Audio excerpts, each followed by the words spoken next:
আজকের কবিতাটির নাম বাজার দর। বসে আলু বাজারেতে উকি ঝুঁকি চায়, চেয়ে দেখে কে কার কাছে কত দর পায়। বেগুন ভায়া বলে হেসে, আমি ভীষণ দামি। আলু বলে, আমি ভাই সবচেয়ে নামি। তাই শুনে রেগে মেগে উচ্ছে বলে ওঠে, তেতো হলেও আমার নাম সবার ঠোঁটে। বাঁধাকপি বলে হেসে, আমার দামও কম নয়। ওলকপি আর ফুলকপি আমায় দেখলে লজ্জা পায়। কচু বলে, আমায় খেলে হয় নাকি ভাই চুলকানি।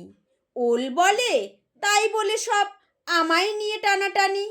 শাকসবজি এই দেখে কিছু আর কয় না, তবু শাকসবজি না খেলে কারো নাকি হয় না।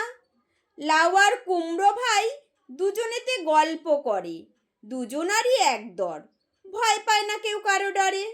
ঝিঙে পটলের পাশে বসে আছে চুপটি মেরে, কাঁকরোল আর ভেন্ডি একসাথে হাত ধরে। সজনে ডাঁটার মেজাজ ভারী, সকলকে হার মানায়, দরদামেতে বড়ই দেমাগ দেখায়। নমস্কার বন্ধুরা।